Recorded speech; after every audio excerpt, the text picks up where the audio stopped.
Grow Your Mindset podcast. Grow your mind, change your life.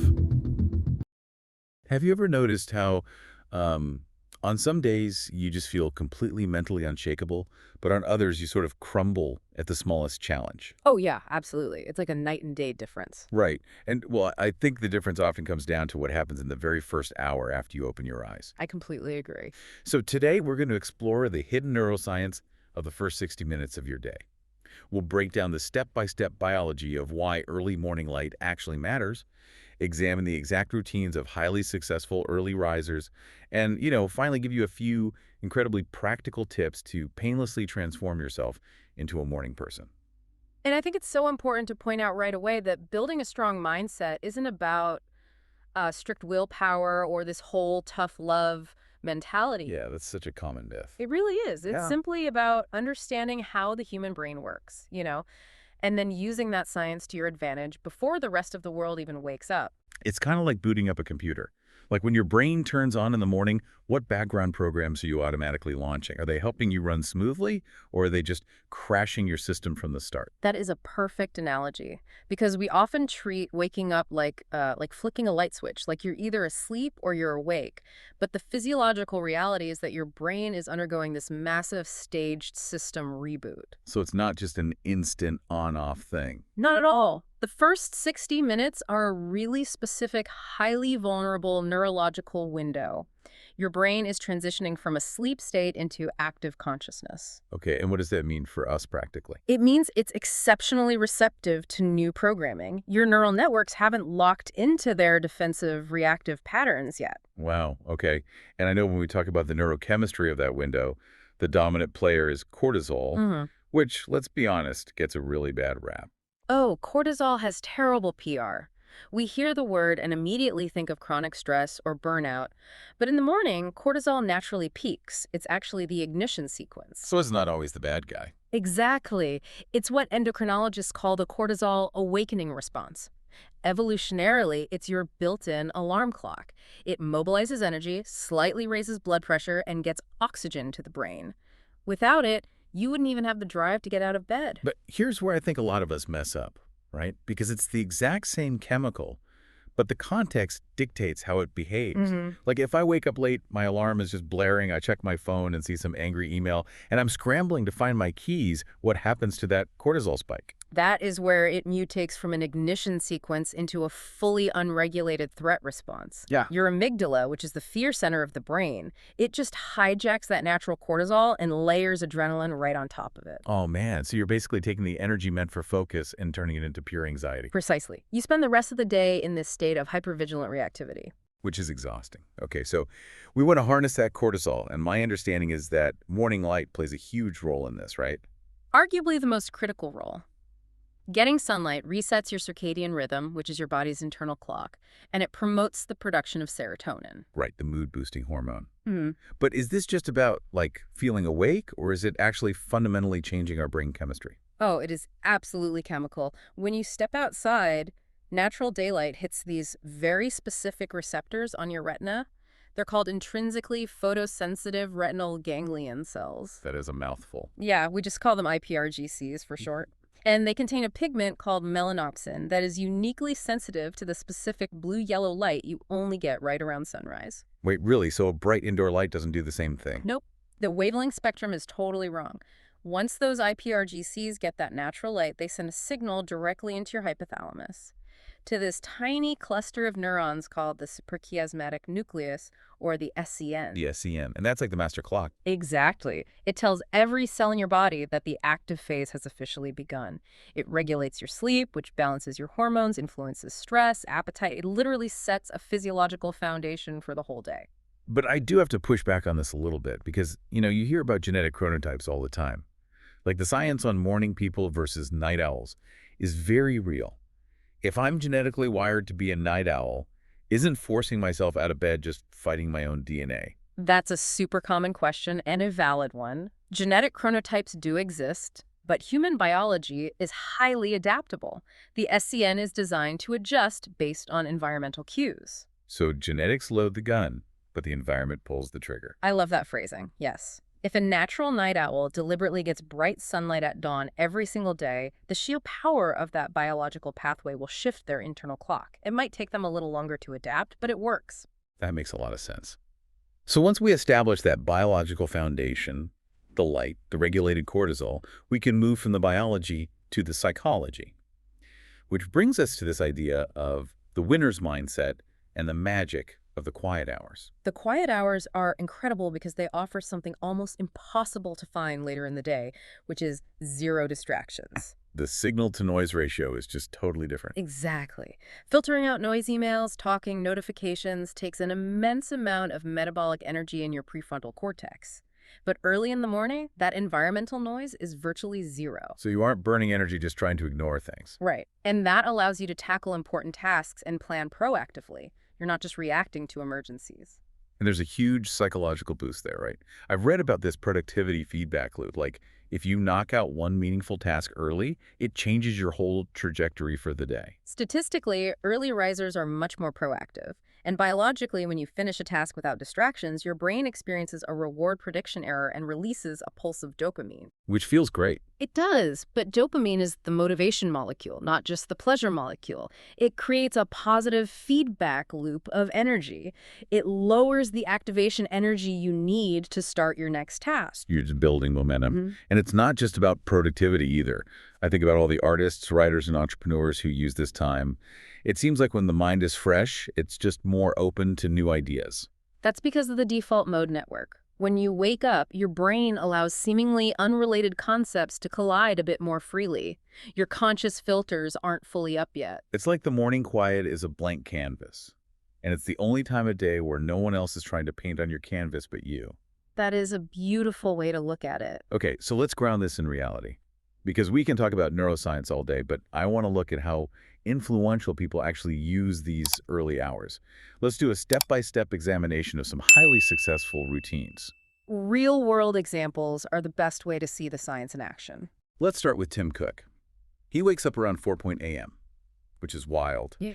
But he uses that extreme quiet to go through emails and prepare mentally, which honestly sounds stressful to me. It sounds stressful to most of us because we associate email with reacting. But at 4 a.m., the world is asleep. He's establishing control over his communication before the workday even begins. He is addressing what psychologists call the Zeigarnik effect. Oh, what's that? It's the brain's tendency to fixate on uncompleted tasks.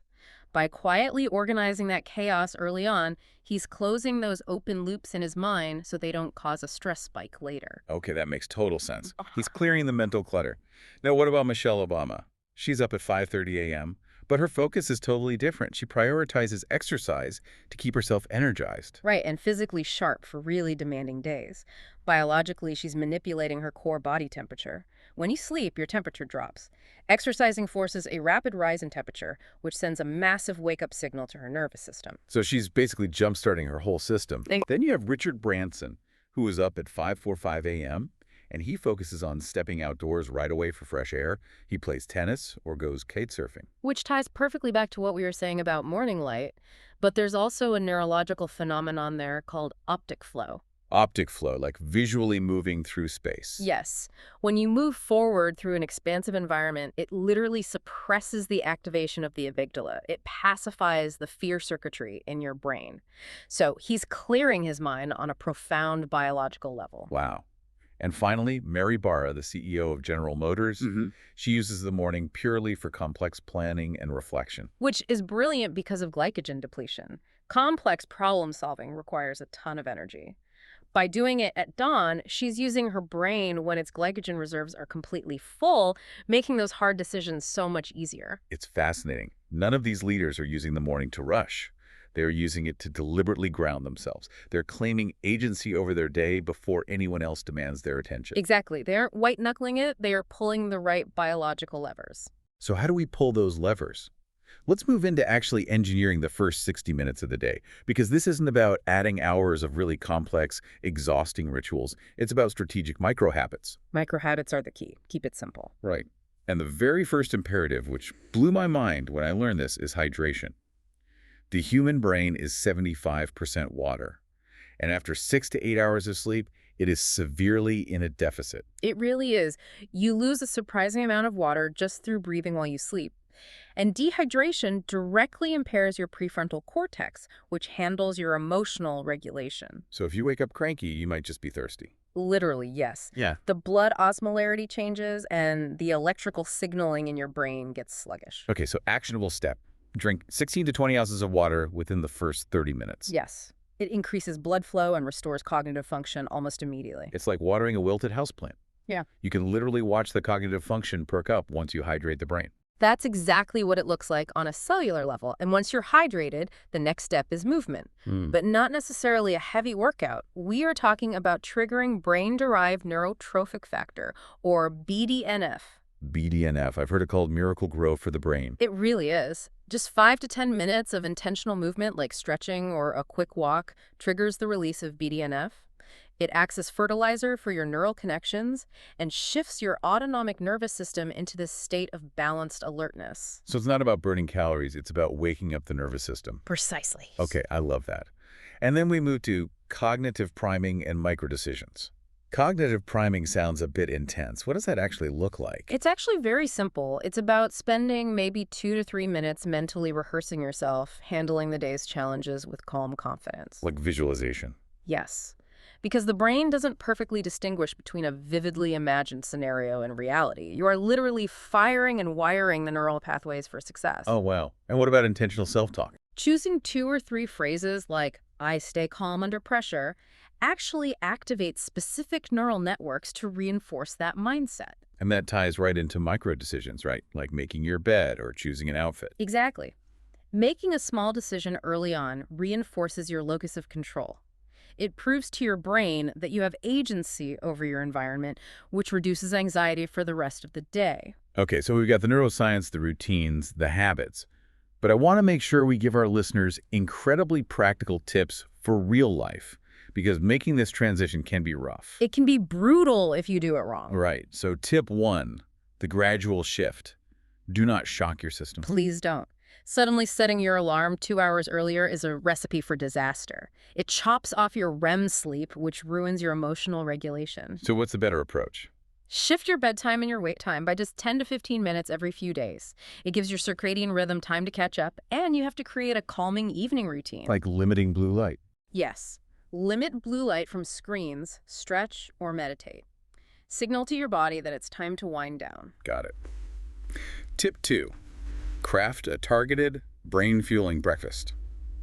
If we want energy, we can't just eat a giant bowl of sugary cereal, right? No, that will cause massive glycemic variability. Your blood sugar will spike and then crash, and your brain will interpret that crash as an emergency, releasing stress hormones. Yikes.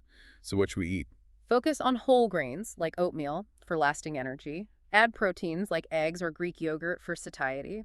And throw in some spinach or berries for vitamins. Simple enough. You can even do overnight oats or a quick smoothie to remove all that morning friction. Exactly. Make it easy on yourself. And this type of breakfast supports orexin, a neuropeptide that keeps you alert, instead of suppressing it like sugar does. Perfect. And finally, tip 3, the 10-minute movement rule. We touched on this, but it bears repeating. You don't need a grueling gym session to get the benefits. Not at all. A brisk neighborhood walk, some light yoga, or just basic bodyweight exercises like push-ups or planks right in your living room are enough. Just enough to release some endorphins and clear the mind. Exactly. It tips the seesaw of your autonomic nervous system from the sleepy parasympathetic state to the alert sympathetic state. Consistency is really the ultimate key here. These small daily choices compound over time into massive mental resilience. Wow. Okay, let's take a breath and recap this journey because we've covered a lot. We started by understanding the neurological window of that crucial first hour. We talked about claiming the quiet time to build winner's mindset. Right, getting that signal-to-noise ratio in your favor. Exactly. We learned from the routines of highly successful people, like leveraging the Zeigarnik effect or manipulating core body temperature. And then we broke down how to engineer your own morning with gradual shifts, immediate hydration, and targeted movement. And I really want to leave everyone with a final empowering thought here. Building a strong mindset is not about punishing yourself with a blaring alarm clock. It's really about treating yourself to a biological and psychological head start. I love that. A head start. Yeah.